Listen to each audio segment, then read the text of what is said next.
the front door of our palatial broadcast bunker here in Memphis, Tennessee. And the UPS guy has this massive box that was sent to it. We had no idea who it was from. And so we had Ian the intern open it up as we stood at a safe distance. Yeah, we actually left the building. He opened it in a secure room. We got to, it's just like the president. The VP never flies on the same plane as the president. It's just intern stuff, really. It is. So anyway, Ian opens the massive box, and our good buddy Lee Greenwood sent me a customized guitar. It's like a handmade, customized guitar. It has it's emblazoned with my name, and it's got a beautiful American flag. Unbelievable. It's really snazzy. It's pretty snazzy. So apparently, it's not just Lee Greenwood, but Daryl Worley, Neil McCoy, and Don McLean all pitched in and got me this custom-made guitar, and I'm just so thankful. All that to say, anytime these guys want to come on the show, they're going to the top of the list. I think that also means you have to learn like a little tune, for them, just as something to say thank you. You see, I'm not musically inclined like that. Yeah, but you come from a family of music. I do. I mean, you play, and Ian was actually playing some music down there that sounded really good. Yeah, Ian almost stole it. Serenading us. He almost took it with him. Yeah, can't do that. He was serenading them. We've got a tracker on one of those Apple things. Yeah, true. I'm just saying. So anyway, thank you so much. We really appreciate Jeremy Westby and the great team there. Jen Seelig, Scott Sexton, just a great group over there in the PR world. And it was very kind. It was I very rarely am I surprised like that. I was surprised. So thank you all so very much, and we greatly appreciate it. Hey, welcome to the Todd Stearns Radio Show. What an honor to have you with us. It was funny. I was doing an interview. Again, this has been a very busy day, and Dylan, it started at the crack o' dawn, and I had to do an interview with one of the radio trade magazines, Barrett, the Barrett radio website group. And just a very lovely lady reporter did the interview. She was great, and she asked me, they're doing a profile piece on me and the radio show, and she actually she brought this up. I had to laugh. She said, you mentioned right out of the gate that you're a caller-driven radio show. I said, yes, I am. I said, we really consider our show to be a great big front porch. And she said, I don't understand what that means. She goes, I'm from New York City. We don't have front porches. I said, no, but you guys have stoops, right? So I said, just imagine the Italians getting together on the stoop there in Brooklyn, and they're talking about gravy, which is like spaghetti sauce. But here in the South, we all get together on our rocking chairs on our front porch, and we're talking about gravy, and we're talking about sausage gravy for the biscuits. That's a great analogy, actually. She said, oh, I get it. Yeah. I said, I'm painting a word picture for you. Yeah.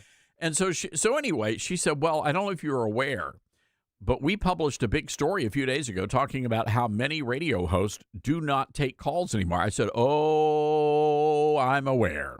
And I said, look, I get it. That's how some people run their show. But on this program, I said, we love taking calls from our listeners. And I gave her a couple of examples about how, we've had some folks that have been through some health issues. And they've called in, and people have called in to affirm them and to say they're praying for that person. And I say, really, it's not that our listeners are an extension of the show. They are the show. We are the show. And she was like, I don't understand. So you don't do politics? I said, we're kind of a quirky show. We're quirky and weird. She says, I've never heard a show host admit to something like that. And I said, yeah, we embrace it. I said, 1 minute, we're talking politics. I gave the example. I said, 1 minute, I'm literally interviewing President Trump, and the next time down judging a tomato contest at the Ag Center. I said, that's my life. That's our world. That's what we do. I said, I don't think people want me screaming at them for 3 hours. I don't think people want me lecturing for 3 hours on, the finer points of the U.S. Constitution. I mean, I could if I needed to, but I just don't think people would, find that somewhat entertaining. Maybe if I did it in like a weird accent or something. Maybe. Oh, speaking. Well, we'll get to that in just a moment. We're getting around to what we're going to open the show with, but it's been such a crazy day. So anyway, we did this great interview, and I'm excited for it. She recorded it all, so I'm sure they'll get all the quotes and everything right. But she said, wait a second, you also take calls from people who disagree with you. I said, absolutely. I said, we stole it from Lars Larson. I gave Lars credit for that, so I hope she includes that. And then she goes, well, I said, we if you disagree, you go right to the top of the list, and we take your call. And then she asks me, and this is where I hope she gets me quoted correctly. Otherwise, I'm going to be in trouble. So, Dylan, she said, has anybody ever changed your mind? And I said, well, of course not, because I'm always right. And then I laughed and said, just kidding, which I really wasn't kidding. But I felt obligated to say that. I didn't want to come across as, Right. No, you have things, you have standards, you have things that you believe in. Those kind of things can't be changed. Exactly. But I did tell her we have changed some people that have called in. This is true. We have converted some people. I didn't say converted. I'm not quite sure. That was going to be another rabbit hole. That would give off another vibe. She wouldn't want that. Yeah. No. We're proselytizing on air. It is what it is. So anyway, she said it's going to be, in next week's edition of the magazine. So it was a great interview. I had a great time chatting, but it was like 45 minutes. And it's like, that is a lot of time in the morning when you're trying to do a show prep. We have a story here in Memphis, Tennessee that I wanted to bring your attention to because we need your help on this. And we have posted the information over on our website, toddsterns.com, including the phone number to this establishment. And I want to share the story because it's disturbing. Many of you know that President Trump sent the National Guard sent not only the National Guard, but a lot of federal entities, law enforcement entities, to Memphis because Memphis was the deadliest city in America, Memphis the most dangerous city in America. And the president, acting on a question that I asked, said that he was going to do that, and he delivered, and it has worked tremendously. I've been reading some estimates, crime down, 40% or so? Don't quote me on those numbers, but crime is down by massive, massive numbers. So anyway, we got a lot of troops on the ground here, and they're just fine and decent young men. I mean, these are kids. These are kids, 18, 19, 20 years old. And they're from all over the nation. I've met a lot of them. As a matter of fact, we were honored. We were honored to feed them. We fed about 1,000 of the troops, thanks to our good buddy Jim Lasapio, who owns Rum Boogie Cafe and a lot of other restaurants in town. He's a great patriot. And Rachel Bells, her family owns the Peabody Hotel. And we got together, Paul Boyle, who's a big real estate guy here. We got all these friends of ours together, and we fed about 1,000 troops. And it was such an honor to be able to meet these kids. And, they're giving up their time to be here. So yesterday, or several days ago, 4 members of the National Guard showed up at a popular Memphis restaurant called Tamboli's Pizza and Pasta. And they just wanted to get a slice or two or maybe get some pasta. Apparently it's a popular place. I've never been. It's in Midtown Memphis, which is sort of a liberal enclave. And the National Guard troops were told, we don't serve people like you. The National Guard troops, these young kids, were told as they were standing there in their uniforms, they were being publicly shamed. We understand from eyewitness accounts that the people in the restaurant, and again, it's in a liberal part of town, they actually cheered as they ordered the National Guard troops to leave the building. Now, someone sent me this information, and we followed up with it. I actually called the restaurant last night. I was very polite and kind. I said, is this true? And the young lady who answered, the staff member, she was very kind and polite. She said, yes, sir, it is true. The owner has given us orders. We are not allowed to serve any member of law enforcement in uniform if they come into this restaurant. And I told the young lady, I said, well, ma'am, I said, I'm a citizen of Memphis, and we're just so blessed to have the National Guard here. Crime is down. And I said, it's really disappointing. I was very polite about it. I said, it's very disappointing that you guys have this policy. And the young lady said, I appreciate you being courteous about it. and we hung up the phone. And then I went online and tore them a new one. And we had the story up at toddsterns.com. And sure enough, the owner says, absolutely, we have done this. He says the National Guard is the military, and we don't believe the military belongs on our streets policing our neighbors. It isn't about the individuals. Soldiers are trained for combat, not community policing. The district attorney in Shelby County, who is a George Soros kind of a guy, is actually defending the restaurant here. We've posted the telephone number for the restaurant and their email address, and I would encourage you to reach out to them and let them know what you think about their behavior. But it really angers me that these young soldiers, I can't even imagine how they must have felt being turned away. I immediately went back to the Vietnam era. And, of course, I was too young to remember any of that, but our troops were coming home from war, and they were spit on. They were despised. They were treated so horribly. And here in Memphis, Tennessee, it just angers me that that's the impression these kids are getting of our great city by these far leftist nut jobs. I want to go to the phones, and we're going to take your calls on this. What do you think the correct course of action here is? 901-260-5926. That's 901-260-5926. We've reported on these kinds of stories all over the nation, but to have it happen in your hometown, it's just so weird and infuriating.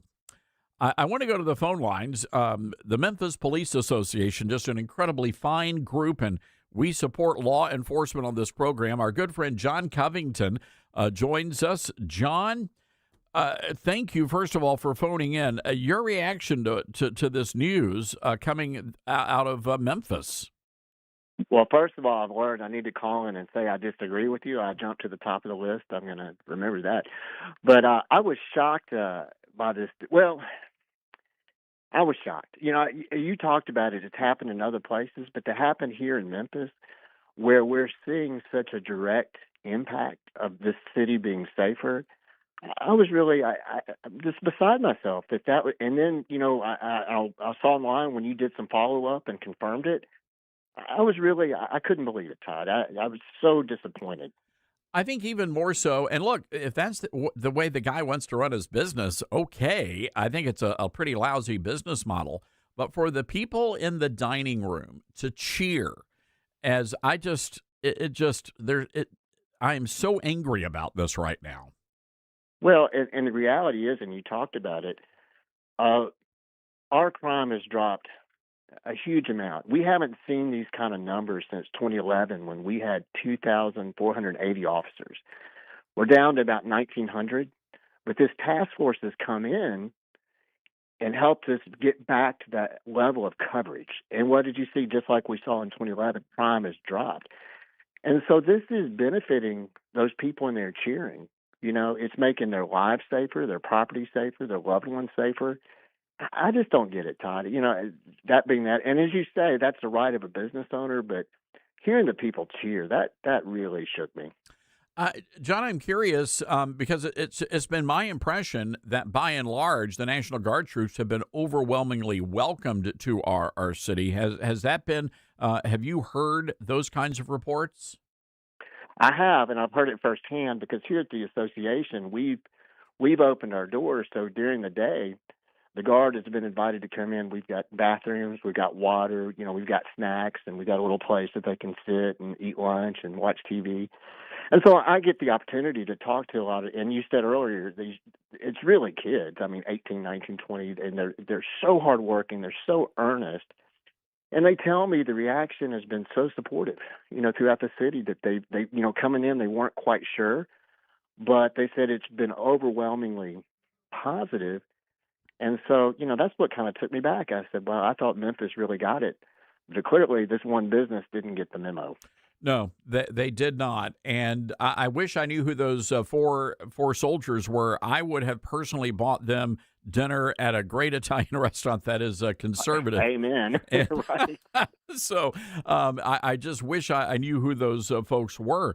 But again, it's really unfortunate, and it's a reminder that there are people here, and this business owner. My understanding is that they've had some crime issues in that neighborhood, and the irony is those very troops who were turned away, I guarantee you, John, would rush right over to save the staff and the owner of Tamboli's. God forbid, they were involved in an emergency. They would put their life on the line. They would run towards the danger. They would risk Mm. everything to protect those folks without a second thought. Yeah. And that's where the disconnect. And then you talked earlier. We have a DA here in town who has made his position pretty clear on the task force and these young people. And then I see on Facebook he's saying how great this restaurant is. Which to me is pretty much endorsing That's their exactly it. position. That's exactly it. John, I am up against a hard break here, but we sure appreciate you, the great work you do for the city of Memphis, and of course the great Memphis Police Association. God bless you guys and be safe out there. That's John Covington, everybody, on our Newsmaker line. Our telephone number, 901-260-5926. Go to our website. I want you to give them a call, and then you call us and I want you to tell us what the restaurant is saying. Got to take a break. We'll be right back.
All right, let's go to the phones real quick here. Delia from Memphis. Delia, what's on your mind? Hi. I just wanted to share a personal story where I was escorted from a restaurant by the police department, but not here in the United States, in Tianjin, China, about 10 years ago, where we were held at the police station for about 8.5 hours, questioned the group of three Americans for about the first 4 hours together, and then they separated us and questioned us again for another 3.5 hours. And what they told me was the problem is we had said our blessing over our food out loud in a public cafeteria that they considered a religious ritual and was illegal in in China. And when I think of the young men and women who Delia, are can you do me a favor? We are up against a hard break. I want you to finish your story. Can you hold on through the break? Is that okay? yeah, All right. that's fine. Hang tight, Delia. Delia, we'll get back to her comments as well as yours. 901 260 5926. That's 901 260 5926. We'll be right back.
All right. Welcome back, everybody. This is the Todd Stearns Radio Show, and we're following a lot of news coming out of Washington. We're going to get to that in just a little while, but we have a story that's a little closer to home, and we could use all of your help as well, reaching out to this restaurant called Tamboli's Pizza and Pasta. They refused to serve 4 members of the National Guard. The owner confirms this and said that he does not support President Trump, the president's mission to make Memphis safe. Therefore, anyone in uniform will not be served at their restaurant. And as these young kids wearing the uniform of our country were shoved out the door, the diners in this liberal part of Memphis actually cheered. And we have all this. We've got the story on ToddStearns.com. We've also included the email address as well as the phone number for the restaurant there on ToddStearns.com. 901-260-5926. What's the right course of action here? I mean, how do you respond? And this is the first time I've been hearing of this happening in Memphis. It's been happening in other places, mostly in places like San Francisco or Seattle or, a liberal enclave. But here in Memphis, it's just a bit shocking. So Delia called in. She's calling from Memphis and recounted a story where they were in China and came under fire, were taken into custody for praying over a meal. And Delia, I appreciate you hanging on over the break. I want you to finish telling that story. Okay. Yeah, so it was a group of Americans there, and we were doing tourism thing, cultural exchange activities and such. And we had gone into a cafeteria. We had had a meal. And when we completed our meal, there were, I don't remember the number because everything was so, shocking, so to speak, a group of police officers. And they escorted us, some in uniform, some not, to the local police station where we were, as I mentioned before, detained for a period of time. The main stream of questioning was about who prayed out loud over our food during the time that we were in the cafeteria. And we were detained, like I said, for 8.5 hours. Our passports were taken. The next day, they took us to the immigration office. We were there for about 4 hours. They gave us new visas, canceling our old visas and keeping a visa that was good until that following Saturday. This happened on a Wednesday. So how does that tie into what happened at Tamboli's Pizza and Pasta? I am just so disturbed that in the United States of America, that the people, the men and women that volunteer to protect us at home and abroad, and the National Guard is for home protection. People seem to forget that. That's the purpose of the National Guard, is to protect the homeland, and the Coast Guard, that's what they do. That they are disrespected in such a way by American citizens that they would literally die for. And that just upsets me to no end. In China, that was a government thing. Those people don't even have a choice about what they do. Here, we have men and women that give their life for a period or a portion of it. To be disrespected like that is just unspeakable in my mind. And it's infuriating because I love this nation so very much. And I do believe that people have the right to do those things. They shouldn't be arrested for it. But it still disturbs me greatly. And I will not support a business that would do that. I can't. Yeah, I think, again, the shock for me is this is happening in a southern state. And, I think by and large, the National Guard in Memphis, they have been very well received. I know a lot of other restaurants, and our good buddy Jim Lasapio, who owns a number of restaurants, including the world famous Rum Boogie Cafe, they have gone above and beyond to take care of these young kids. So, I just don't want our city, sullied by these folks that own this pizza joint. Right, exactly. I think it's very sad. Yeah. It hurts my heart. it does anger me, but more than that, it hurts my heart that people that are here for us, taking care of us, are being disrespected that way. I think that's a great way to sum it all up, Delia. I think you're absolutely right. We certainly appreciate you calling in and listening to the program today. Again, our number, 901-260-5926. That's 901-260-5926.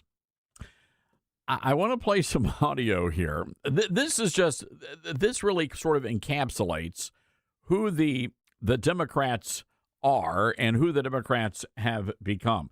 They are a radicalized party right now. I mean, it is absolutely insane what the Democrats are up to. And we're watching all of this play out right now on Capitol Hill as we've got the Attorney General, the acting Attorney General, Todd Blanche, going through hearings. And I want you to listen. You're going to be listening to the voice of Senator Whitehouse, who is a Democrat. Cut 26, please. How long do you intend to put up with that Kash Patel character? Are you good with his airplane jaunts? Are you confident he's not drinking on the job? Are you sure none of his travel is a pretext for vacation activities like snorkeling, Olympics, and visiting girlfriends? Are you sure he knows what he's doing? Do you vouch for him? Are you willing to look at whether he lied to this committee? That's an extraordinarily obnoxious question, Senator, and I have full faith in Director Patel and the work that he's doing every day. Great. You get to own that. Yeah, good for you. Good for you, Todd Blanche. And that's what you have to do with these people. These are very unkind individuals that we're talking about here. These Democrats are radical, they're progressive, and they love smearing people like FBI Director Kash Patel. And by the way, that is his name, Senator, FBI Director Kash Patel. Unbelievable. Here is the Attorney General, acting Attorney General, testifying. Cut 27, please. When a family can send their kids to school, walk their neighborhood after dark, and build a life without fear, every promise of the American dream is within reach. When they cannot, none of it is. That's my job, securing safety for every American. I'm pleased to testify again today to tell everybody here that we are doing just that. We are keeping America safe. Since President Trump took office, it's been said a few times this morning already, but it bears repeating, murders are down roughly 20% nationwide. We have the lowest murder rate since 1900. Violent crime arrests are up nearly 114%. We've taken almost 5,000 child predators and human traffickers off the streets. And the Department of Justice has filed nearly 100,000 indictments and informations since January 20th, 2025. Additionally, in just the last 4 weeks, in just the last month, we've paid $96 million in claims through the Public Safety Officers Benefits Program to eligible surviving families of fallen public safety officers, even while fewer law enforcement officers were killed in the line of duty than the prior years. And obviously, these are not just numbers. Each one is a family that still has its son or daughter and an officer who came home for dinner. If you look at Washington and Memphis as examples, where we have worked with federal, state, and local partners, pulling thousands of criminals off the streets in those two cities. Homicides in D.C. are down about 60%, and overall crime in Memphis declined by more than 40%.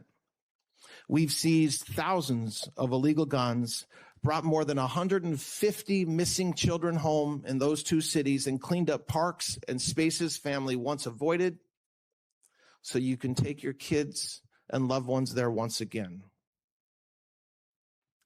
Wow, there you go. I mean, this is incredible what the administration has done cleaning up our cities. Again, you just heard him say moments ago on Capitol Hill, crime in Memphis, Tennessee down more than 40% thanks to the efforts of these young men and women like those that were thrown out of Tamboli's pizza and pasta. Let's go to the phone lines, 901-260-5926. Dave in Camp Lejeune, North Carolina. I bet there are a whole lot of Marines wandering around over at Camp Lejeune. Dave, thank you for calling in. Well, today's military is not what it used to be. Here's the thing about the current situation is these are National Guard troops. These are normally people in a local area. You know, they join because they're working, they're in school, whatever. They're doing it part-time, and a lot of it is they join for the benefits or for the extra money, and they can do it right there in the community that they're active in. The thing is, this is, I don't know what they were doing, and they're in their uniform, and they get kicked out. But here's the thing. The next civil unrest, the next natural disaster, and the governor says, I'm going to deploy the National Guard. It'll be those ritzy people, the liberals sitting in that restaurant, and the guy that owns the restaurant. My restaurant's been wrecked. Somebody needs to guard it till the insurance people, there's people injured inside. Somebody needs to rescue them. And after the fire department clears and goes to the next thing, it'll be the National Guard that has to protect it. They will assist in medical evacuations. And when neighborhoods are being looted and everything else, it'll be, Memphis PD is going to be busy. So it'll be the National Guard that will be sending groups to guard certain neighborhoods. These people will say, well, where's the National Guard? They're not going to think the National Guard that they just kicked out of a restaurant. It's everybody wants them. Now, here's the thing. Across the board in today's military, never more than 1% of the population serves. Okay? Out of that number, it has to be very selective because our fat, lazy nation has produced children that cannot physically qualify for military service. A lot of them cannot pass background and drug tests. So when you get down to the people that are serving, it's fewer and fewer. You're getting more and more selective. And then when you get down to them, you've still got some problems. But the thing is, if they're out there in uniform, for whatever reason, that means that they're normally in a duty status. So why somebody's kicking them out of a public restaurant? Are they not going to allow them to sit down and eat an MRE when they're guarding your property after the next tornado outbreak or whatever? So just food to think about. Look, Dave, it's a great point. I was reading, there are some stats out there that about 71% of Americans ages 17 to 24 were ineligible for military service. That's according to the CDC, based on the eligibility data they had there. So many of them would need some sort of a waiver to be able to get. I mean, that's 71%, Dave. Well, Todd, let me ask you this, and it goes back to the fact that those guys they must have been in some sort of duty status. They're out there in the middle of the day in uniform. So, and when I was a young troop, I sure as hell couldn't afford to go somewhere and that was high end and grab anything for lunch. But here's the deal. So these guys are in a duty status. Since the Obama administration, got to remember, DACA kids were given green cards. We have illegal aliens on active duty in the armed forces today. We also, since Biden, we have people who joined who are going through sexual transition, whatever, or they join and 6 months in, Susie Jones is pregnant or Bobby Smith breaks his leg or what. They're no longer in an active they're on active duty, but they're not full duty status. So when it gets down to the people that are doing the job, there's always fewer and fewer of them than what you see on paper. Well, again, this was, and again, it's, the fact of the matter is, and I don't want to get too far off the reservation here. The reality is these young men, these young women were embarrassed and they were shamed by these far leftists in Memphis, Tennessee. And that is just unacceptable. And I salute these young men and women for wearing the uniform. Dave, thank you for the call. And we'll definitely look. The eligibility issue for the military is a huge, huge thing that we need to talk about. I've got to take a break here, folks. 901-260-5926. That's 901-260-5926. If you're turning 65, if you are already on Medicare, you actually could be overpaying right now, and you may not even know it. And that's why I have partnered with Chapter. Chapter's advisors are honest. They are not paid to push any one plan. They are the only Medicare advisor that actually compares every nationwide plan to tell you where you stand. And literally, in just one call, you're going to know exactly what you're entitled to. So if you're turning 65, already on Medicare, I want you to go to askchapter.org/realhelp. That's askchapter.org/realhelp, and they're going to get you all the info you need. We'll be right back.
All right, welcome back, everybody. This is the Todd Starnes Radio Show. Coming up, our good buddy Jeff Katz and Harry Hurley are going to be here to weigh in on the big stories of the day. And a little bit later on in the newscast, our good friends at Strategic Financial Partners will be in studio taking your questions on retirement, investments, and all that kind of good stuff. We love having those guys on every single Wednesday here on the program. Oh, where is that? Dylan, I've got to play some audio here. I can't believe this is actually a real woman, a real member of Congress. And her name is Haley Stevens, and she's from Michigan. She's one of these lefties, but you got to hear the accent. Cut number 8. I am going to be working on our behalf. I am going to be telling the stories on our behalf. And you better believe I'm going to be doing it with a little bit of joy, a little bit of enthusiasm, a little bit of energy, and a little bit of stick it to them. Because that's the Michigan way. Dylan, I don't believe she's a real person. I love her enthusiasm. It's the Michigan way. Michigan. I Strong. love Man, that's strong. I love my enthusiasm. It hurts to talk like that. Really does. Oh my my cheeks are puckering up. Wow. So yeah, by the way, she's facing what is it? Ahmed Abdul somebody. The guy he's a radical. Oh, Abdul El Sayed is the guy. He's the guy that wants to defund the police. So your option is Abdul El Sayed or the Haley Stevens gal. She has no shot. I want to say something to Abdul El Sayed. You're a Muslim. But I'm going to campaign energetically with enthusiasm. You know, that's what they say about our radio show. We're very enthusiastic here on the Todd Starnes Radio Show. Thank you, Congress gal. Haley Stevens. Hang tight, everybody. Hour 2 of the big show coming up next.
All right. Hello, everybody. Welcome. Hour 2 of the Todd Stearns radio program. Great to have you with us today. Our telephone number, 901-260-5926. That's 901-260-5926. A lot of ground we got to cover this hour of the show, but I do want to circle back because we're getting some reaction to the conversation we've been having about this Memphis pizza joint that ordered National Guard troops to leave. They refused to serve them. And also the diners in the restaurant, which is in a liberal part of Memphis, actually cheered as these young kids in uniform were ordered to leave. Now the owner is hiding behind his keyboard. His name is Miles. Miles. Sorry, that's my Michigan accent. I'm still working through the Michigan accent from Congress gal Haley Stevens. So anyway, his daddy, Roy, is defending his son, Miles. And here's what Daddy Tamboli says. His name is Roy. Roy says, I support my son Miles at Tamboli's, who explained his opinion here. Quote, I have friends of the National Guard. I have respect for them. Pardon me. Well, something in my throat there. They do really important work in national defense and disaster response, and that's what they're trained for. Continuing, turning them away. Oh, they're not in a defense capacity. They are not trained to kill, not to de-escalate. That's why they should not be here. Turning them away is a protest against that, not against them as people. Pardon me, I just must have been something I ate, Dylan. At the end of the day, I'm sorry. Here's what the dad said about these National Guard troops. Roy. At the end of the day, I'm sorry those boys didn't get their pizza, but I'm sure they will be okay. What a... Dead gummit. Can you get me a throat lozenge, maybe a Ricola, Dylan? I also understand that without social media hatred, the tech giants would not be billionaires. Internet addiction is the new plantation. Wow. He says internet addiction is the new plantation that many are struggling to escape from. So the owner's daddy of Tamboli's now says that all of you peoples who are on the interwebs, you're slaves. That's what he says. There you go. So we've got all the information on our website. I'd encourage you to go and check it out, toddstearns.com. We've included the phone number of the restaurant and the email of the restaurant if you would like to perhaps weigh in and give them, a piece of your mind. Let's go real quick to the phones and say hello to Cheryl in Georgia, listening to us on WDUN. Hi, Cheryl. What's on your mind? Hey, Todd, you asked what should be done. That's easy. Just post the story everywhere and tell those who support the National Guard not to be a patron of this restaurant. Hit him where it hurts, in the pocketbook. He'll be surprised. He's got his right to talk, and people have a right to not go to his restaurant. Cheryl, I think that's a terrific idea. And look, I haven't called for a boycott. I'm just putting it all out there. And look, if this guy's business model is to not serve men and women in uniform or their families or law enforcement officers in uniform, all right, that's his right to do. But again, it's just a pretty lousy business model to me, Cheryl. Well, it is, and he's going to learn it the hard way. But you know what? Let's support his business model, and let's use our choice. Hey, we're doing him a favor. We just want to make sure the National Guard just don't go there, guys. Don't go there. Or any other service person, like you said. That's it. Anybody in uniform, you need to stay away from the place because, they're going to get triggered or something. Yeah, and this comment from his dad is so ridiculous. Yeah, so, it's just silly. They know, hey, if they weren't concerned, his dad wouldn't have to comment. That's it. Daddy Tamboli is really upset that you guys are coming after his son Miles. Yes. All right. You make your bed, or you sleep in the bed you make, rather. That's it. Cheryl, I think, well, you're absolutely right. And again, there's no need to be mean or nasty about it. But ladies and gentlemen, you deserve to know. And look, if there are businesses anywhere else in America that are doing that to ICE agents, I know we've seen those reports. You let us know, and we will name and shame. That's what we are happy to do on this program. All right, Cheryl, thank you for the call. 901-260-5926. That's 901-260-5926. Dylan, we've got big problems. Yesterday, well, all this week we've been telling you about this diarrhea lettuce that's been going around, and that is, I know you've got the iceberg lettuce, you've got the arugula, you got the kale, and that's all well and good, but I'm not sure you want a big old heaping plate of diarrhea lettuce. Well, we do have some breaking news to share with you. Breaking news, Dylan. Breaking news now on the Todd Starnes Show. Unfortunately, this coming from Nashville, Tennessee, where this is spreading all over America. We can now confirm there are reports of explosive diarrhea lettuce in Nashville, Tennessee. For the love of all that is good, get some Charmin.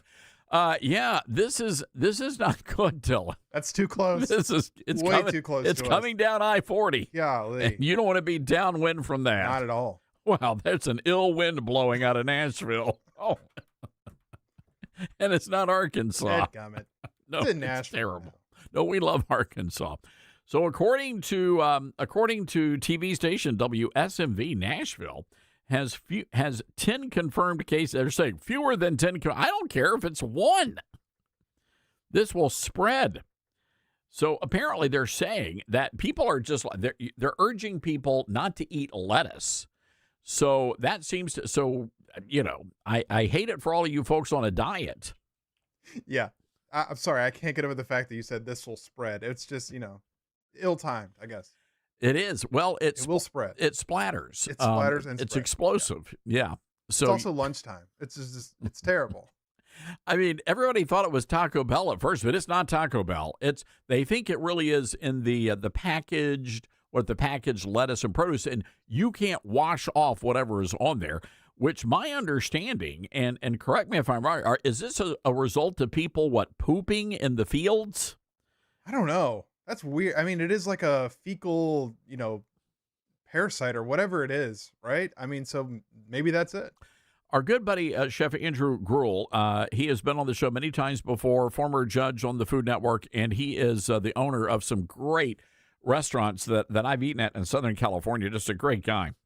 He said, well, first of all, the Washington Post is reporting that the federal and state health officials are investigating whether Taco Bell played a role in this big outbreak. They're trying to blame the gorditas and the chalupas. But I think that just gives you regular diarrhea, not the explosive diarrhea. Yeah, it's easily confused, right? I mean, Taco Bell will do that to you, but it's not the cause of this. Right? That's true. They call it Taco Hell. Taco is Hell. what they call it. Yeah, we certainly do. You know what always troubled me? I do a lot of flying. I'm a member of the million plus mile club. I think 1.5 million miles I've flown with Delta. The one thing that always troubled me, Dylan, was watching people boarding the flight with bags of Taco Bell. Yeah. That's a troubling thing, especially on a 2 to 3 hour flight. Or longer. Yeah. It just seems to me that's the one restaurant that ought to be banned from every airport Seriously. in America. Yeah. Don't let them through the TSA checkpoint. Really, anything protein heavy, like in an airport, you really shouldn't be serving up. Confiscate the bean burritos. Please. For I'm the sake just of all saying. the passengers. So anyway, Chef Andrew is saying he doesn't think it's a specific restaurant, but this is actually a supply chain issue. And if Taco Bell is one outlet, there are many others. And he says he thinks it's the lettuce. It's the diarrhea lettuce. He says, why isn't anyone asking why there is human poop in the soil of farms? He said this can only come from human feces that's been festering in soil. He said the outbreaks originate from human fecal contamination of water or the agricultural environment. The parasite matures in the environment and can contaminate fresh produce that's eaten raw. Stay away from the salads. That's, that's tough. That's tough. But it is a fair question here. Who's pooping in those farm fields? That's what I want to know. There are videos coming out of California, and I don't want to I'm sorry, we've already grossed everybody out. But there are videos coming out of California of, how shall I say this, non-Americans that are squatting and pooping on the sidewalks and in the grass. And these people are coming over here, with many of them on the H-1B visa program, and they are bringing their culture. And I guess back in their homelands, that's what they do. They don't have working plumbing, so they just drop trow and they poop-de-doop.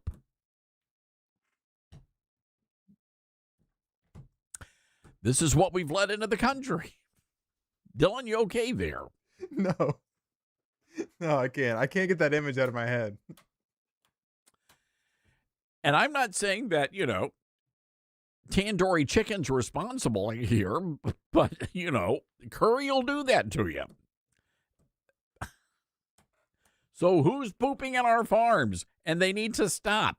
That's all I'm saying here. I mean, when you look at a lot of these communities across America that have been inundated with illegals and people from foreign countries, they're coming over here in such massive numbers, they're not acclimating, and so therefore they are taking whatever they came from and they are trying to create that here. And that's why, if we're not careful, you're going to see, and by the way, this is a warning to New York City, where it is now a majority immigrant, like new immigrant city. Those are the people that are the largest demographic in New York City. That will be probably the first city where you will see this third world, this third world come to life. And we're starting to see that now. There are like, I think, 14 blocks of New York City where homeless encampments have been set up. That's what's happening out there. 901-260-5926 is our telephone number. That's 901-260-5926. Let's go to Dan in Texas, listening to us on Patriot Talk. Dan, what's on your mind? Hello, Todd. I really appreciate what you're doing, and I think you can, this restaurant situation with the National Guard guys getting turned away, I think that can be taken a step further, because there's a case 3-4 years ago, roughly, that attracted a lot of national attention. It happened in Colorado involving a baker and a wedding cake, and I think you probably would remember quite a bit about that. And my memory, I'm not certain about this. You might have a better memory than me, but it seems to me like that baker, there was a lawsuit filed, and I think the baker ended up having to pay a large amount of money as a result of him wanting to adhere to his religious beliefs. So he had a stronger case for what he did than I think this pizza place turning away the National Guard guys. So you might want to delve into that a little bit and, examine that. Well, I'm not arguing that the guy did not have a right to deny service. And you're talking about our good friends at Masterpiece Cake Shop, Jack Phillips, and I broke the original story many years ago when I was at Fox News, and that went all the way to the Supreme Court. And actually, Dan, the baker won at the Supreme Court after this incredibly long nightmare where he was coming under attack, and the baker simply, and this is the difference. The baker said he would provide any kind of service for the gay couple, but he would not participate in their same-sex ceremony. That was where he drew the line. Now, my contention is that the folks at Timboli's, they've got a right to deny service to anybody. I just think it's a pretty lousy business practice. And I suspect they're going to find out that a lot of other people agree with me on that. Right. One thing I can tell you back with the Baker case, I was following, and I'm glad you remembered the solution to the Supreme Court and all that. But there was a lot of commentary from people all over the country to articles, news articles, whatever, on the internet. And I can remember every liberal Democrat that made any sort of comment said that the Baker was violating the rights of the two customers, and we had no justification for not doing what they wanted. So the liberals at large were totally against his ability to make his own choices about serving customers. So this is something everybody says all the time. The liberals, they've got, their standards are double standards. Without their double standards, they wouldn't have any standards. It's true. So that's exactly how they operate. They don't care about anything other than just power for themselves and maintaining their own authority as much as they can over anybody, conservatives, Republicans. Yeah. Dan, I gotta cut you off there because we are super late for a break here, but it's a great point. It's a great point you make. All right, we'll be right back, everybody.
All right.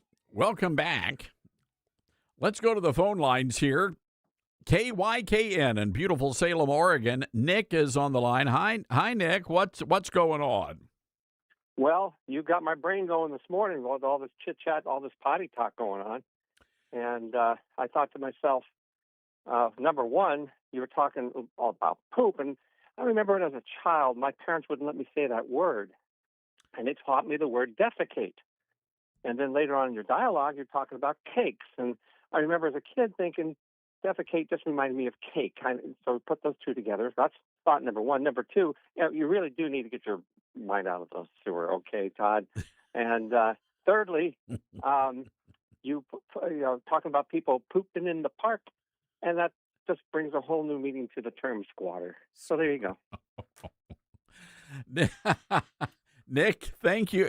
You work very hard on that, my friend. Yeah, well, I guess my mind goes there too. I love it, Nick. Thanks for the good laugh there.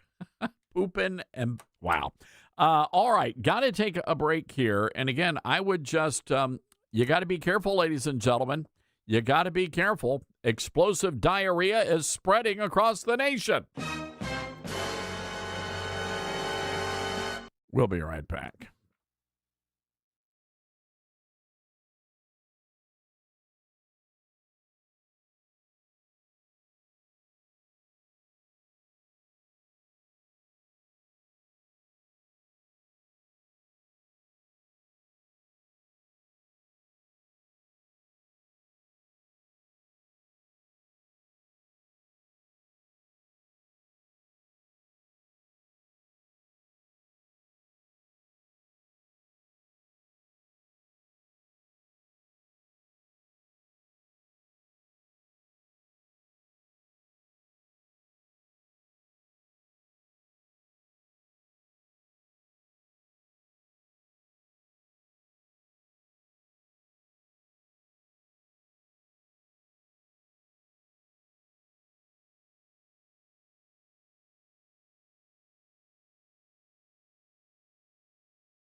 Wow, that was from the movie Bridesmaids.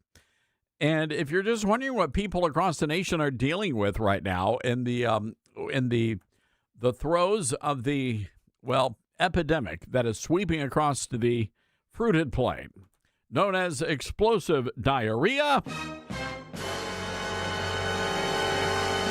that's sort of what it sounds like. So anyway, our thoughts and prayers are with everybody dealing with this situation. You know, I used to hate these kinds of stories back when I was a reporter, Dylan, because I always had a problem spelling it. Diarrhea? Spelling, yeah, explosive diarrhea. Yes. By the way, now the reporting is that measles, they're urging the children of America to get their measles shots. And this is really causing some problems with moms across the country who do not want their kids to get the measles vaccination. Did you get the shot as a kid, Dylan? I believe I did. Yeah, I think I did. I had to get it for college. At least I know that. I remember. So I did not. So the way we did it back in the 80s, I don't know if anybody else remembers this. It was 70s, 80s. What happened was one kid in like the family would get the measles, and they would invite all the other kids, and the moms would basically have what was back in the day known as a measles party. And so all the kids would get the measles, and you get the measles, and everybody, you get over it. A lot of times they'd have to just close school for a couple of days. But you'd, put on some hot dogs, the cartoons, and the kids didn't know. That's kind of how we treated COVID, honestly. You got COVID, you all hang out together. That's it. So anyway, a lot of parents not sure if they're going to let their kids get the vaccinations. I will just tell you, I don't get the flu shot, and I've been just fine. So I tell my doctor the only time I've gotten the flu is when I got the flu shot, and he doesn't believe me. No, me too. The exact same way. Really? Yes, every single time. Yeah, there's something to that. There's something to that they're not telling us. Has to be. It's got to be. All right, 901-260-5926, our telephone number. That's 901-260-5926. I want to play some audio here from Nancy Pelosi. Nancy is really upset about all of these young socialist candidates that are out there, the young commies, and she's right to be upset. Nancy Pelosi is somewhat of a pragmatic, sort of a Hillary Clinton Democrat. So at the end of the day, it's all about politics and power for them. I don't think policy matters all that much to Nancy Pelosi, but she is a smart enough cookie to understand that the current path that these young socialists are taking the party on is not going to be good for them. Take a listen. There's a powerful young generation of politicians whose style is different. It's sort of movement, grassroots politics, plus social media influence. AOC is the most prominent example. There was a perception, maybe a media perception initially, that you were maybe resistant to that because it would fracture the Democratic Party, or it would somehow not keep the party together. Is that perception true? And has your view evolved on how to bring in this new style of politics? Well, let us again define our terms. I was not for candidates coming in and running against our incumbents because we needed to win the House. In other words, weighing the equities, that was 18 when we were setting out to win again. Weighing the equities, we had to win because we were the referendum on that executive in the White House. We had to win. So no, I wasn't happy about people saying, let's spend a whole lot of money challenging Democrats. You want to do that, but don't think that that's something that is good for this year. Do it a year when we have the luxury of having the majority, but not when we're trying to. But you can't gain by losing. You can't lose your members. The idea that there will be those who would be out there to just take down the incumbents when this is our year to honor the Constitution of the United States I'm not for that. You run anytime you want and do whatever you want to do, but don't expect that to be welcome when we've got to stay completely focused on saving the Constitution. Yeah, she's very nervous about the direction of the party, and she ought to be, because nobody's voting for that. Nobody is voting for these communists in the heartland. By the way, Amy Coney Barrett was up on Capitol Hill yesterday. I don't know if you were following this story. We had a lot going on during yesterday's show. Did not get to this, but this could explain why Amy Coney Barrett has been siding with the liberals. And it's a troubling story. I want to play. She was testifying before Congress yesterday, asking for more security for the Supreme Court justices, primarily because the Democrats are now targeting these Supreme Court justices and sending lots of goon squads. I mean, people have been getting death threats, all sorts of things. Cut 15. So I thought I would just share a little bit about how the threats have affected me and my family personally. They have required me my children to think about and see things that children should not have to see or think about. One example is when threats to my life were particularly intense a few years ago, around the time of the Dobbs leak. My security detail sent me home with a bulletproof vest, and I carried it into my house, put it into my bedroom, dropped it down on a table, turned around, and my 12-year-old son was standing in the doorway of my bedroom, and he wanted to know what it was and why I had it. And I didn't know how to respond because maybe I lack imagination, but I didn't expect that performing this service was going to put me in the position of explaining to my children what a bulletproof vest was and why I had to wear one. It's also been reported in the news that roughly 6 weeks ago, I was the victim of a swatting incident. At that point, one of my teenage sons, opened the door to go out with friends and saw in our street, it was full of police cars who had responded to a false report of gunshots and raised voices in my home. I was very, very grateful that I had Supreme Court police outside my home because they were able to stop and meet with and explain to the county police that it had been a false alarm, and so the police did not actually attempt to enter our home. Many of us, me included, have received threatening anonymous deliveries designed to intimidate and harass us. They are often sent in the name of Judge Salas's son, who I think, as you mentioned in the beginning, Mr. Chairman, is deceased because he was killed by a disgruntled lawyer who showed up at Judge Salas's home intending to kill her, but her son, 20 years old at the time, opened the door and took the bullet instead. Her husband, standing behind, was seriously injured. So I think the message on these deliveries being sent in his name is clear. As Justice Kagan said, federal judges across the country, throughout the judiciary, including the Supreme Court, continue to do their jobs without fear or favor, but the threat level is really high. I think that is reprehensible, what the conservatives on the Supreme Court have to go through. It's unacceptable what the conservative justices on the Supreme Court have to go through. But I want to ask a question about all of this. You know, before she is a Supreme Court justice, Amy Coney Barrett is a mom, and she is a devoted mom and a loving mom. And I do wonder if she is making decisions, some decisions, for example, on birthright citizenship, some of the hot button issues, is she making the decisions on those issues based on the law or based on fear of what could happen to her family? No, I don't think that's unfair. I do not think that is an unfair question to ask.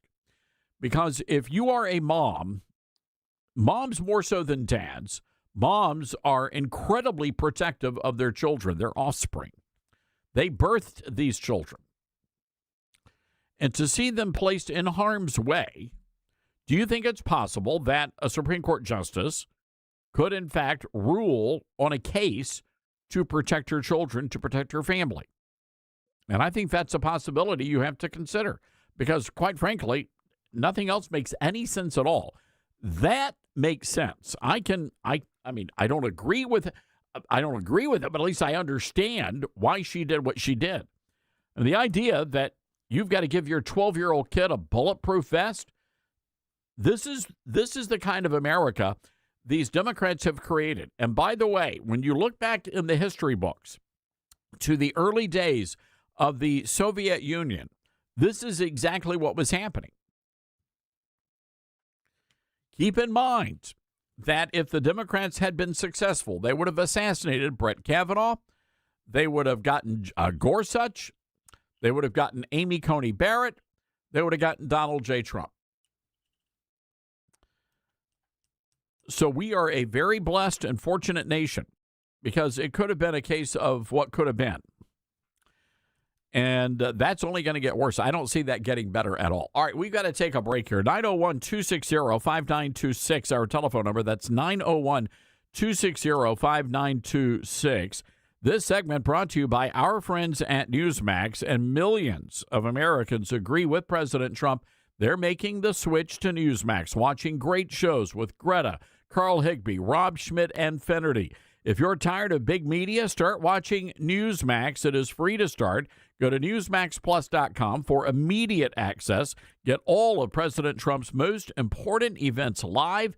Imagine watching Mike Huckabee's Israel special, our Melania Trump documentary, Clint Eastwood, Charlie Kirk specials, even the movie Jesus of Nazareth. Once you start Newsmax Plus, you will not stop. Try it for free. Go to NewsmaxPlus.com, then download the app. That's NewsmaxPlus.com.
have passed, I still have longing.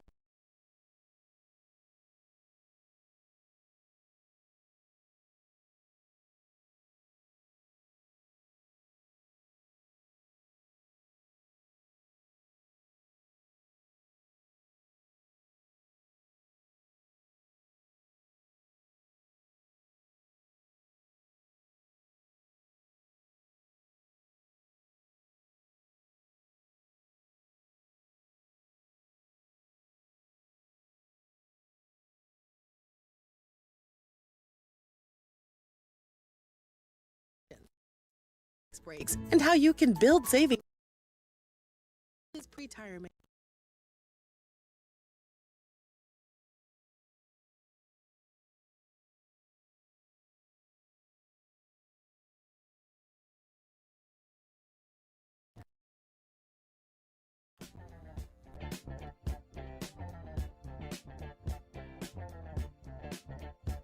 All right, welcome back, everybody. This is the Todd Stearns Radio Show. There had been some growing concern the Trump administration was softening its approach to illegals. Tomi Lahren really, really upset over this over at Fox. And she says that the only reason we elected Republicans is to secure the border and secure our elections. Do you agree with that? Are those, if you're out there ranking things, would those be the top two things that you expected the Republicans to do? And her point is, what is the point of going out there and voting for Republicans in November, because those two things have not been accomplished? And the great reality is that not that many people have actually been deported. I hate to say it, but it's true. It's true. And so the president promised mass deportations of anybody who stepped foot in the country illegally. And now we're watching a bit of waffling from Homeland Security, which is why the president stepped in. I'll get to that in just a moment. But again, it's the deportations are not happening at the levels we expected. And many are wondering if the administration is caving because of all the negative press coverage they've been receiving. You've had a couple of illegals that have been killed by ICE agents. And the reason why, by the way, is because they were using vehicles as weapons to try to run over ICE agents. That happened in Maine, led to riots in Houston, Texas. So in response to all of that, the Department of Homeland Security came out and said, all right, you know what? We're going to stop all ICE traffic stops unless the people are very, very, very, very bad illegal aliens. Otherwise, we're not going to be doing any more ICE traffic stops until further notice. Now, the president came out and said, no, we got to fix that. We've got to get these traffic stops back in because we're actually arresting a lot of very bad people. So we'll see how all of this plays out. But right now, ladies and gentlemen, I'm just curious, what are the top two issues? You're going to vote in the midterms. Early voting is going to be kicking off very soon. What are the top two issues for you? Have the Republicans done enough to get your vote? You see, my answer to that question is no, but I'm still voting Republican because I'm trying to save my president. If Democrats, hear me on this, folks, if Democrats win in November, it is going to be an impeach-a-palooza every single day. And if you think explosive diarrhea is bad,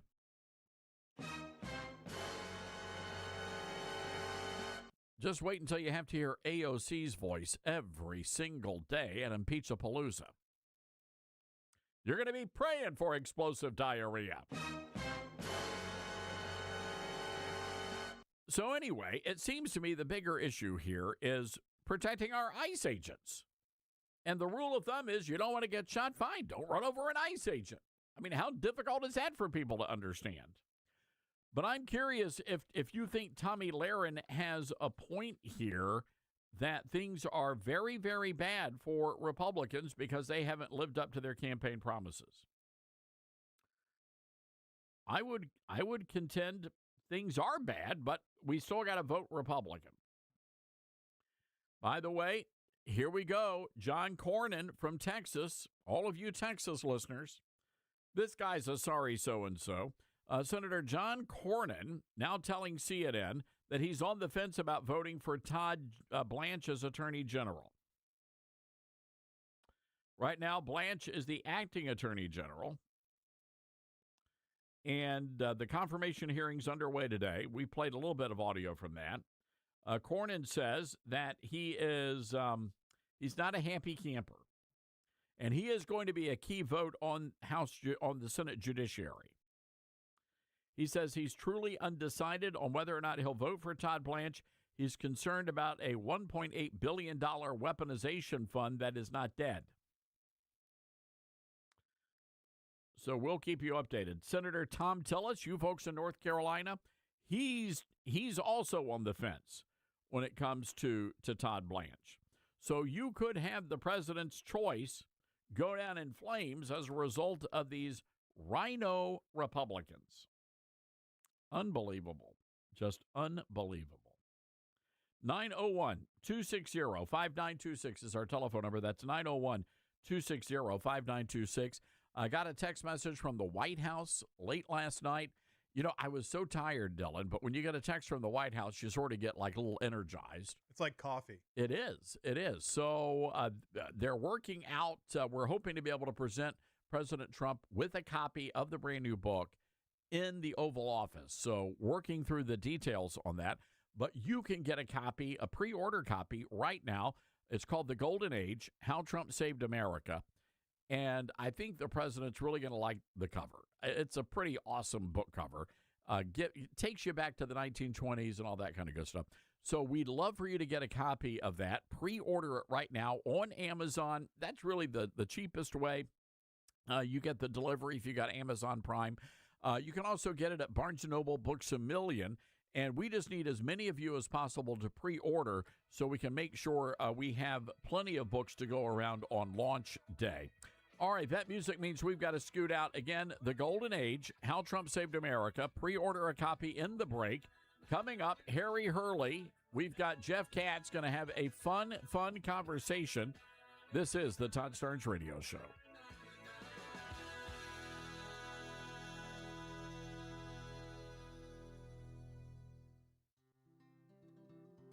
From fruits and veggies to fiber and spice, Balance of Nature supplements, changing the world one life at a time. I'm a natural bodybuilder, so I know when something works and when something doesn't. I've tried so many different products. When I got your product, and like I said, I'm a natural bodybuilder, as soon as I got it, did them for a week, and I told my brother, I said, Rick, you need to try these. You know I won't give you nothing if it don't. He tried them, bam, the first day. He said, this is a good product. And I got my mom on them, and I just keep pushing your product. It's a great product. You're a great company, and everybody there I've talked to has been so kind. Great product. It does what it says it does. Start your journey with Balance of Nature supplements today. Go to balanceofnature.com and sign up as a new preferred customer to get 35% off your first preferred set. Call 1-800-246-8751 or go to balanceofnature.com and get this special offer by using discount code TODD. Let's see, if something costs less, but people are happier with it, that sounds like something to look into, and that is Medi-Share. Maybe you've heard switching to Medi-Share to pay for healthcare can save many families up to $500 a month, and that is huge. But it's also true that people are way more satisfied after making the switch, too. The member satisfaction rate for Medi-Share is double that of the typical health insurance plan. Double. Medi-Share works, too. It's been around for 30 years. Members have shared more than $5 billion of each other's bills. People love having telehealth and a huge nationwide PPO network. So, yeah, really, you can save a ton and like it better. Imagine being happy with how you're taking care of your health care. So if you're self-employed or part of the gig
And hello, everybody. Welcome to hour 3 of The Big Show. Great to have you with us wherever you might be, broadcasting border to border, coast to coast, across the fruited plain.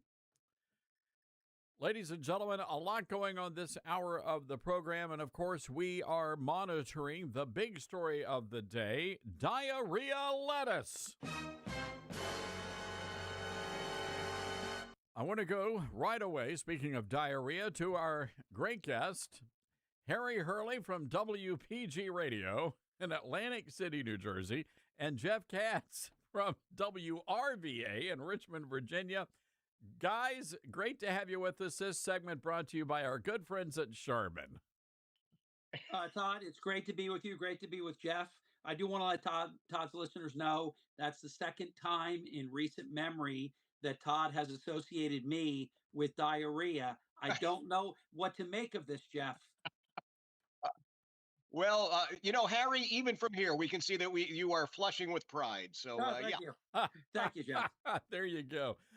Guys, good to have you with us. The rule of the day is stay away from salads. I will tell you that a lot of people are eating double stuffed Oreos, and they are not getting explosive diarrhea. Sounds like good advice, Todd.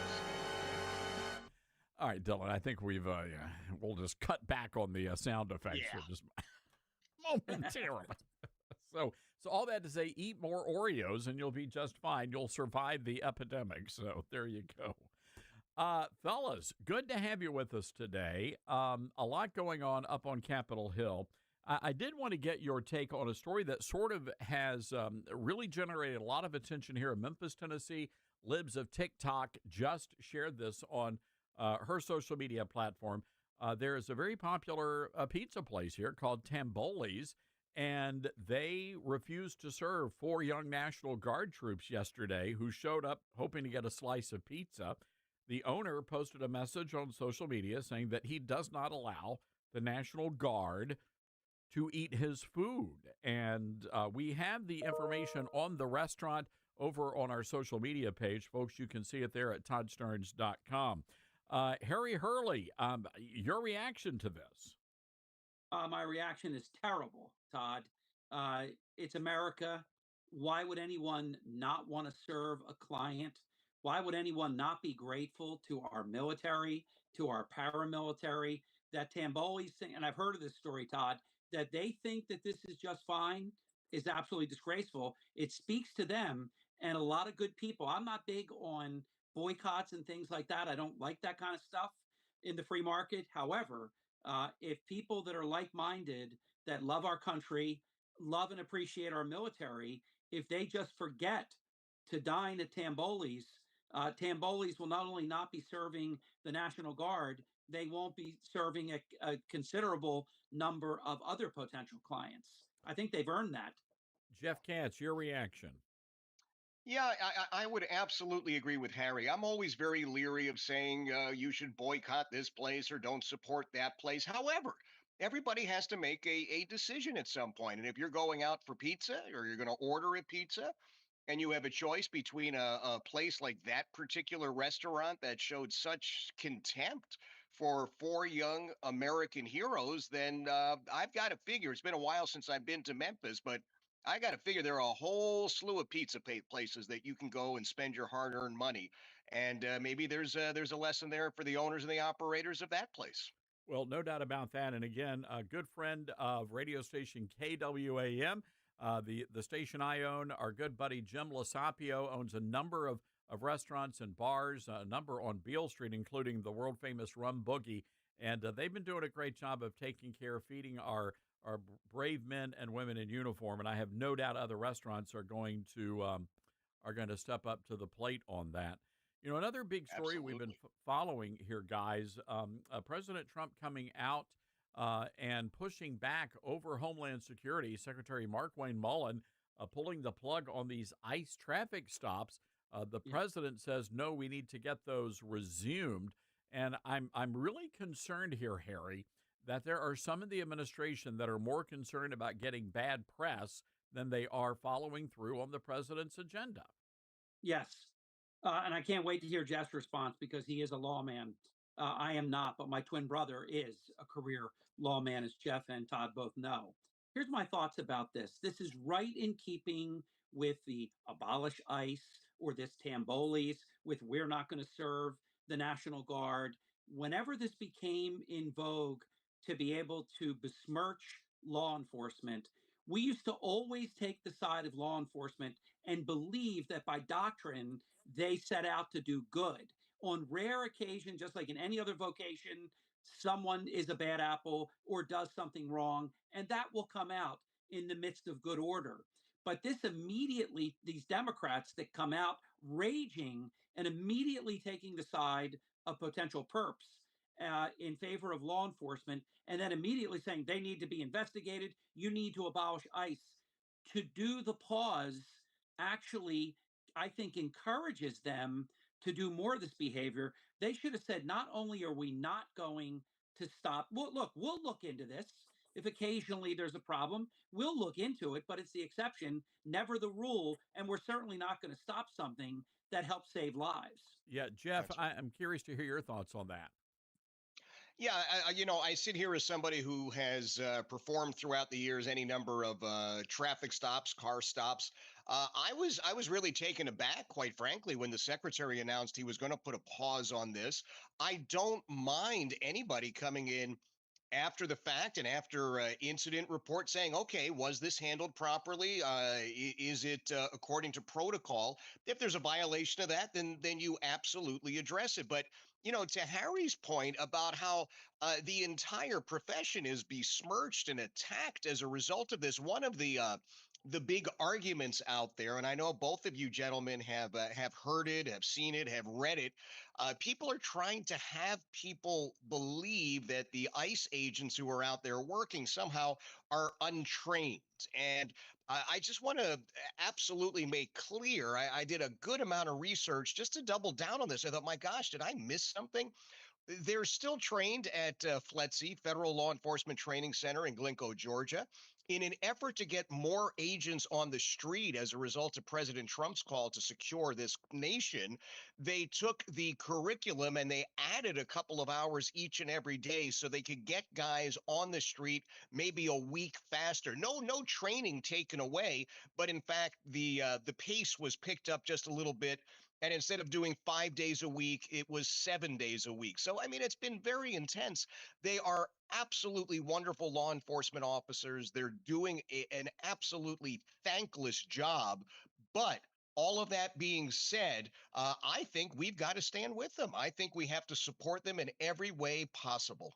You know, Harry, I was reading a piece that Tommy Lahren from over at Fox News posted on one of the social media pages. She's really frustrated with the Republicans, saying that they have not accomplished their two biggest issues. Number one, voter integrity, and number two, securing the border and getting rid of all of these illegals. I actually agree with her, but we still have to vote Republican to protect President Trump. For me, the midterms is all about protecting Trump, not necessarily putting more Republicans on Capitol Hill because they did a great job. No question about it, Todd. I agree with both you and Tommy. The point is, if we lose the midterm, then the Trump presidency becomes his cordless phone and his pen. They'll immediately, articles of impeachment will be pre-filed. No legislation will get passed. My frustration, more than anything that you mentioned about Tommy's points of view on this, which I do agree with, by the way, is that we're letting Democrats, and I'm being very generous by saying we are, but we as Republicans, we are letting Democrats run out the clock. That's a very stupid thing for us to do. Jeff Katz, your thoughts? I'd love to tell you that our team doesn't do stupid stuff, but boy, we've got a habit of turning one-car parades into absolute disasters. You can stand up and criticize any Republican anywhere at any time. I don't have a problem with that. But the reality is, if in fact you want President Trump to be successful in any way, you've got to stand with Republicans in these midterms. It's just that simple. Because if in fact the president loses the House, because it's going to be the president that loses big time here. It's 2 years of nothing but obstruction, more impeachment nonsense, circus after circus after circus. You'll have Ro Kahana with imaginary events taking place, all to attack President Trump and Yes. handicap him. And frankly, I don't think as a country we can afford that. Guys, Yeah, it's so true. So true. I just wanted to add real quick, Tom Yeah. and Jeff, that Jeff is correct. He's absolutely right. And just imagine 2 years of Democrat congressional hearings that the legacy media will absolutely celebrate morning, noon, and night. Mark Wayne Mullen under oath, Tom Holman under oath. They'll be calling everybody in, accusing them of being criminals. It will be unbearable. And look, we're going to be going against the tide of history to keep the House. But we've got to do everything that we can. And, you know, the good work that was done on the redistricting gives us a real shot. Let's not blow it. Harry Hurley and Jeff Katz joining us on our Patriot Mobile Newsmaker line today. Guys, I got to tell you, before we go, if you want some good pizza here in Memphis, you got to go. It's a place called Coletta's Italian Restaurant. Back in the 1950s, they are credited with inventing one of the most delicious pizzas known to mankind, and it's called barbecue pizza. So you actually use barbecue sauce, and you top the pizza with slow roasted pork, and it was actually a favorite of Elvis Presley. He used to go to Coletta's all the time. But that's the jam. So we got to get the National Guard troops over to Coletta's so they can try some of that great barbecue pizza. That sounds like a great idea. You know, the other thing is that if Harry can jump in his car, stop and pick me up on the way, my gosh, we might very well be able to do a little recon. You know, we don't want anybody getting subpar barbecue pizza. No. Harry, I think this is a brilliant idea. We'll put you guys up at the Peabody. We'll let you guys take turns walking the ducks as honorary duck masters, and then we'll go catch Memphis wrestling. I'm in. It sounds wonderful. I have heard of barbecue pizza, and that was very tantalizing, Todd. Yeah, it's pretty darn good. I'll tell you that much. God, we do need to get you guys down to Memphis. We're going to work on that. That'll be our big project for the remainder of the year. Be a lot of fun. All right, and Harry, you got to bring some of that delicious saltwater taffy. I can only eat saltwater taffy if it comes from Atlantic City, New Jersey. Got you covered, Todd. I love it. All right, Jeff Katz, Harry Hurley, good to see you, fellas. See ya. Thank you, gentlemen. All right, Have a great one. Great men right there, great broadcasters. Let me tell you something. Both of those men are such giving individuals. They have raised thousands and thousands of dollars for charities in their respective communities and just really do a remarkable job of it. All right, we've got to take a quick break here. 901-260-5926. That's 901-260-5926. This is the Todd Starnes Show.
right, welcome back. Dylan, I am still excited about this gift we received earlier today. Everybody's talking about it. I just heard our good buddy Adam Martin, who's going to be up in just a matter of moments to talk finance for us. He's a guitar player, from what I understand. Wow. So this is pretty cool. So if you missed it early on, we received this huge delivery from our good buddy Lee Greenwood, and it turns out that Lee and Daryl Worley and Neil McCoy and Don McLean all joined together and got me a custom-made guitar, and it's really nice, Dylan. It is very nice. It has your name on it, and I feel like you only owe it to us to learn a song in the coming weeks. Well, I asked Ian the intern because his dad's a pastor, which typically means the preacher's kid knows how to play the guitar. Ian, are you a musician? Are you a big music guy? I love music. I listen to music all the time. I know like 2 or 3 chords, but that's enough to play the first song on the Todd Starnes guitar. This is a matter of history on the Todd Starnes radio show. So let's hear a little bit of it.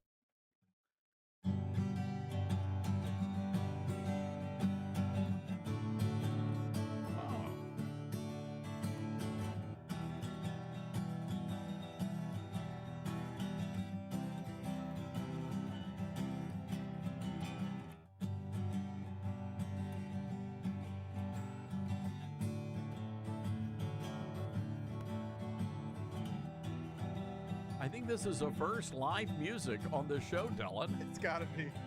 Very cool. Very nice. Well done, Ian, the intern. So that was very nice. You know, Don McLean, by the way, is famous for the epic ballad "American Pie" back in the days. Oh, I mean, yes. these are like huge musicians. That's a great song.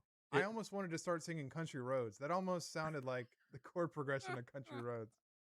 I love that. Ian, how long have you played the guitar? A couple years, but I only know a couple worship songs. Like this is Abide. I learned it to play it at youth group. So the pastor kid stereotype definitely holds true here. You got to play the guitar. Yeah. So you're cheap labor too. So that's part of it. So very nice. All right. So we're going to try to get Adam Martin. We're going to try to get him to play something as well. Everyone needs to use the guitar. Everybody's got to use the guitar. If you're coming into the studio, you got to play the guitar. So, and Ian, you're also responsible for all of our video upgrades. And we've received so many compliments from people about the upgrades we've been making on digital. How's that going? It's going really good. Now, you make so much content that the hardest part is just keeping up with all of it and making good videos. That is the tough part of it. But we have so many topics, whether it's I don't know, whatever's happening down at that pizza joint or the explosive diarrhea. There's just a lot going on. This comes out of nowhere. I know. I don't know where that is. We've got to figure that out. Yeah. It's kind of like the ladybugs. How did they get in here? How did they get into the building? All right. Well, Ian, well done. Thank you. Thank you. And just we have one of those Apple trackers in the guitar, so we'll know if it goes out of the building. That's unfortunate. I know it is, but anyway, great job there, Ian, the intern. And again, thank you to Lee Greenwood and Daryl Worley, Neil McCoy, and Don McLean for this custom-made guitar. And by the way, this was part of their America 250 celebration, so it's got a beautiful American flag that's been etched into it, and my name there as well. So, and they spelled it correctly. I love that. All right, folks, if you have questions about retirement and investments, now is your chance to get in on the action. Adam Martin from Strategic Financial Partners is going to be here next. That telephone number, 901-260-5926. That's 901-260-5926. This is the Todd Starnes Show.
All right, welcome back, everybody. This is no, I want you to keep playing there. That's Adam Martin, who is a guitarist.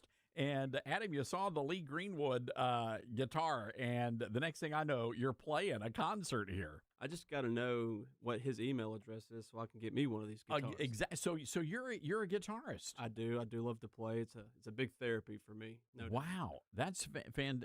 I mean, I think just about everybody in Memphis plays a guitar. Yeah, they should. That's my honest opinion. This is the city's got a lot of history, especially some. Oh, you got to play while we talk here. I know you're dying to do that. Some well-renowned artists have come out of here. Notably Elvis Presley's one, B.B. King's another, the Muddy Waters group. So blues is a big inspiration to me. So I mean, you got to give us a little bit of blues. Do you know any blues there? Let's see here.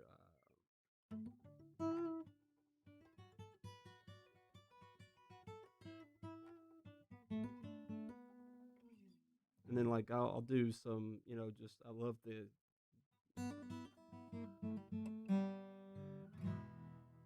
Oh, that's great.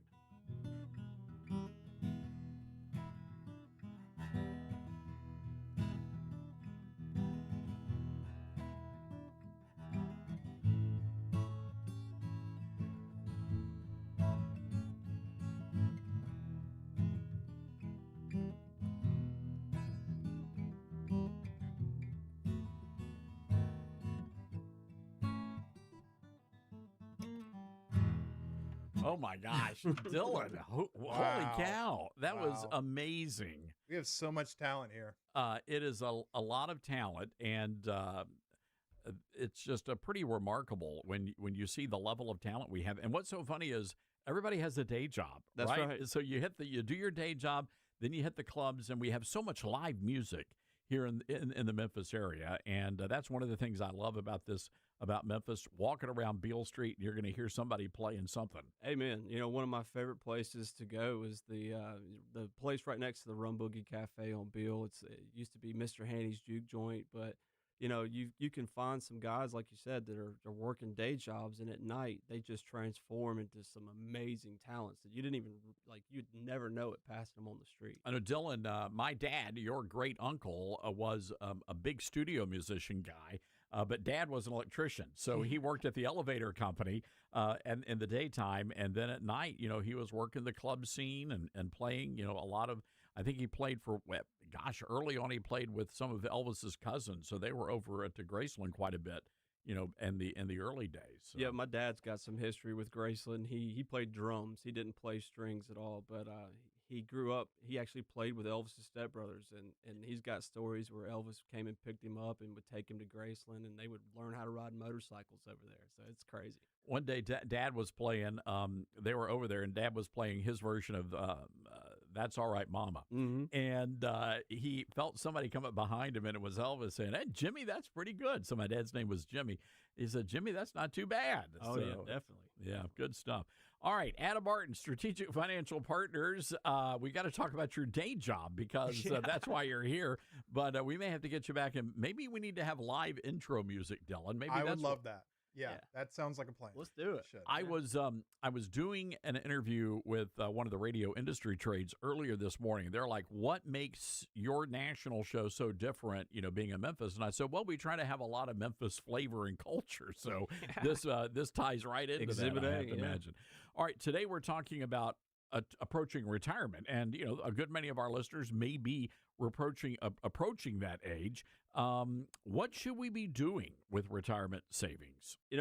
As you get closer to retirement, there's a lot of things that as advisors we want you to be thinking about, because the next stage of your life is totally different. You're so used and accustomed to clocking in, clocking out. You're in that daily routine. Well, you don't have that anymore. So, aside from the financial planning, what do you plan to do to occupy your time whenever you're retiring? So that's a big question to ask. I just, I'm one of those work guys. I love working. I can't ever imagine myself hitting that spot where I'm like, okay, I'm just going to stop working and, retire for the next 20 years. But a lot of people want to do that.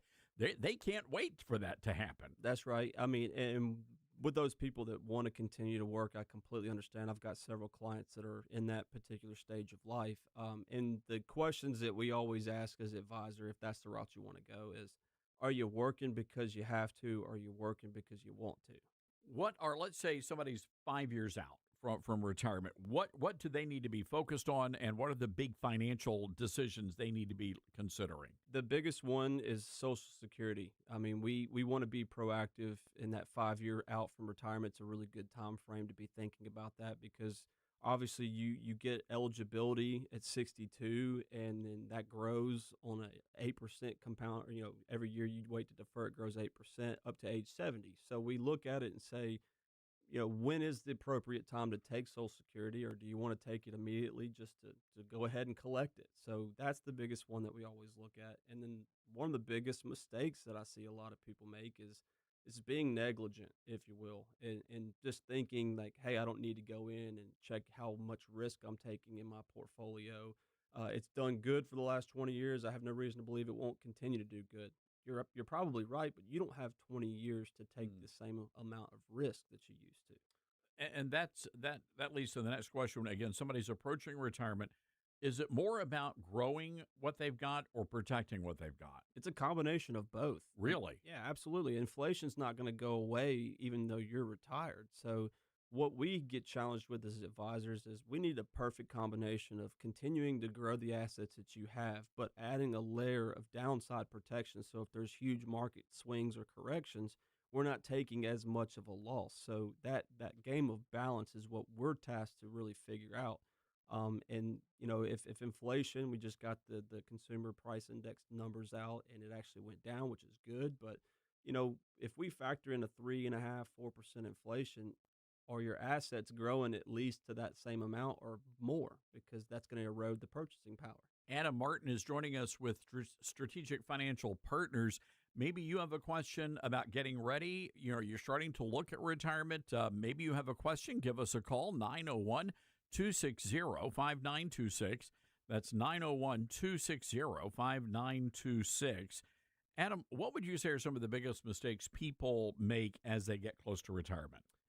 The biggest, like I mentioned earlier, is just the being negligent and not really being proactive in planning for what you're wanting to do in retirement. But another big mistake is cashing out more than you need to. There is a specific calculation that we do that we sit in front of a client. We say, you really can't take this much off the portfolio every single year, or you run a big risk of running out of money. So when people retire, they think, okay, I don't have to do the 9 to 5 anymore, and I'm going to live the life I want to. And we see them overspending at an early onset of retirement. Wow, that could be dangerous later on. It could definitely be dangerous later on. Is there a specific number that we all ought to be looking at? Yeah, I would say measure your lifestyle expenses. So that's to answer your question about like an asset level amount of number. No, the real number is, what do I need for basic living expenses? And then is there a supplemental income need? That number is the 4% prudent withdrawal rate. We feel confident that if we're not taking more than 4% of our assets each year in retirement, then we have a good probability of the money lasting the rest of our life. If we start getting 6, 7, 8% withdrawals, then we start to erode how much assets we have, and then we're not able to confidently say you're going to have enough money to live the rest of your life. When you think about it, and I mean, I'm just throwing out a number here, but you think, $1 million, that's great. Well, yeah, that is great. But if you're living like you need $100,000 or $150,000 a year to live comfortably, or that's how much you're spending, that's not going to do it. I mean, especially if you live longer than the money you've got. What's the newest fad in the social media life is talking about how these boomers, when I was your age, I was able to buy a house for $60,000. Well, what's the price of that house today? That's right. So that's exactly what's going to happen with some people that are retiring. And in fairness, all those Gen Zers who complain about the boomers and the price, well, the boomers are dealing with the same issue on the retirement side now. Exactly. Let's go to the phones. Murph in Germantown, Tennessee, listening to us on KUAM. Murph, I understand you've got a question about music and retirement. Well, I have a comment more than anything, Dr. Starnes. My uncle Bob Appling played drums in the Bartlett High School band, graduated in 48. Went to Memphis State to play in a band, and every now and then he would do a night gig. Sometimes, some people would call him. So around 1952 or 53, he gets a call from a buddy of his to play drums at Ashler Hall, okay? And his buddy says, listen, we need a drummer on like a Tuesday or Wednesday night. There's some kid playing there, and his name is Elvis Presley, and he needs a drummer. And my Uncle Bob just lived off of that for years. Is that But I right? thought that was pretty, yes, sirree. And when Elvis was, still driving a truck. Second commentary. While you guys are discussing retirement, I have a question for you. Okay. I can't find the word retirement anywhere in the Bible. So I'm not sure retirement is what we're supposed to do. Well, I can go down a rabbit hole with that. That's for sure. Yeah, you read about all these people that quote unquote retire, and the next thing you know, they're sitting on their couch for days and days and days. Bingo, they have a heart attack, or there's a huge article in Saturday, Sunday's Wall Street Journal about loneliness. And just because you leave the workforce, you got to stay busy. I agree. Pick up a little side gig, volunteer at church. You just can't sit around and do zero. You'll go nuts. Murph, I was thinking about that yesterday. Senator Tommy Tuberville came out, and he was giving us some more intel on what happened to Senator Lindsey Graham. And he said Lindsey Graham never took a day off. And he said, quote, he worked himself to death. But, when you look at somebody like Lindsey, I can relate a lot to his work ethic because some people just love working. And, I'm going to be one of those guys. I can't imagine, spending, years on the beach just drinking a cran apple, soda or something. So. And let me be the first to say that this isn't, like, hey, you've got to set a retirement date. By all means, if you're capable and you want to work, you should work. You should do what you love and do something to keep you busy.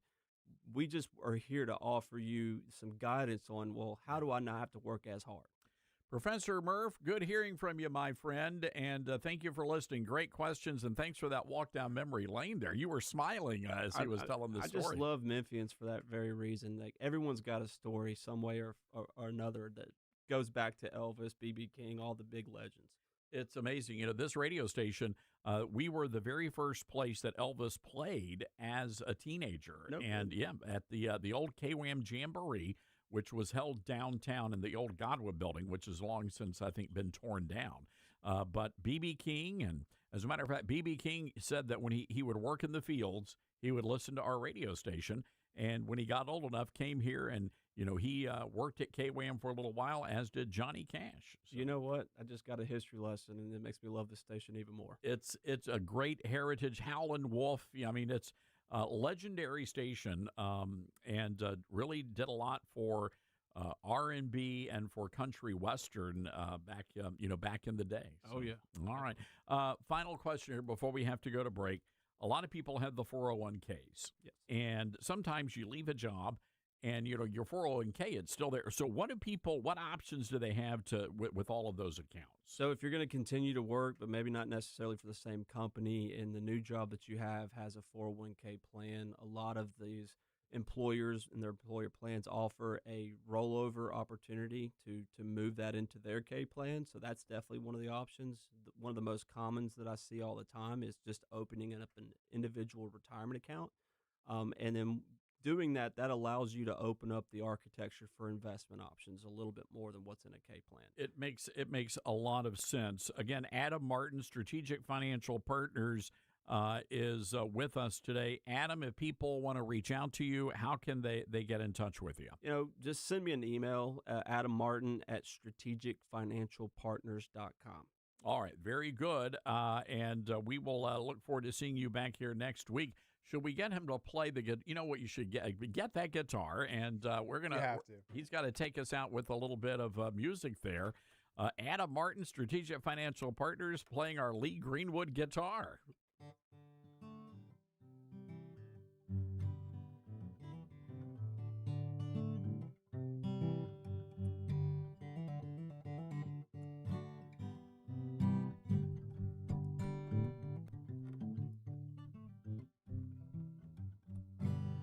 There you go.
Yeah, I got to tell you, folks, we could have kept the radio show back in New York City. No doubt about it. I think there was a big push by a lot of folks to keep the show in New York City. And when I said, no, I'm going home to Memphis, people thought I was nuts. But I got to tell you, Dylan, I am so glad I made that decision, because you can't. What just happened in here? That would not happen in New York City. No, I think you made the right choice for sure. It's, I mean, you know, and nothing against New York City at all. It was a great town, and I enjoyed the first 5 or 6 years of the show were actually done in New York City. But there's something about getting out of the city, getting back to your roots that really moves the needle for me. I mean, you are literally in your own community. Like, we're here. Like, the people are here. Like, the food, the music's here, everything. I think now we're just going to have to officially we're going to have to ask people when they come in, do you play the guitar? And if the answer is yes, they got to play. Yeah, it's like on the inquiries. It's like, to get a guest in, this is what you have to do. That's it. He played a little Sweet Home Alabama. That was very nice. That was very nice. Very nice. Got a little bit of a couple of blues licks in as well. Yeah. So I love that. And by the way, Adam Martin he's a great guitarist, but he's an even better financial advisor. So be sure to hit him up with your questions. I know we had several folks call and we're not able to get on the air. ToddStarnes.com, we have a lot of stories, a lot of content for you to read. I'd encourage you to go over there and check that out. Also, you know, we don't talk a lot about our podcast, but I am telling you, we have tens of thousands, really hundreds of thousands of people download our podcast every month, and I want you to be one of those. It is absolutely free. And look, it's lunchtime. You know, a lot of you guys are doing so many different things. You may miss one of the interviews or one of the segments. So we provide all 3 hours of the show, and it is free of charge. We don't charge you anything. If you go to our website, you'll see the podcast. Click on that, and you'll be able to download using whatever podcast platform you utilize. So that's available to you. Also, our app. Many of you are in an area where maybe you don't get conservative talk radio. Well, we provide 24 hours of conservative talk radio. And again, it is free of charge. All you have to do is download the free app, and you'll have access to all of our shows live on KWAM, the news radio station here in Memphis. And again, that's for those of you, maybe you live in an area where you just don't, get, good reception or whatever. So be sure to take advantage of those free things. The one non-free thing we have is my book, which does cost money, and I want you to pre-order that. We're so excited. It's going to be in bookstores on August the 11th. We're going to be doing a lot of things leading up to that, including a big book launch party, so we'll be telling you about that in the coming days. All right, that music means we've got to scoot out of here. Wow, been a great day. Folks, get out there. Have a good one. We'll see you right back here, noon o'clock on the radio. Be good, America, and watch out for that lettuce.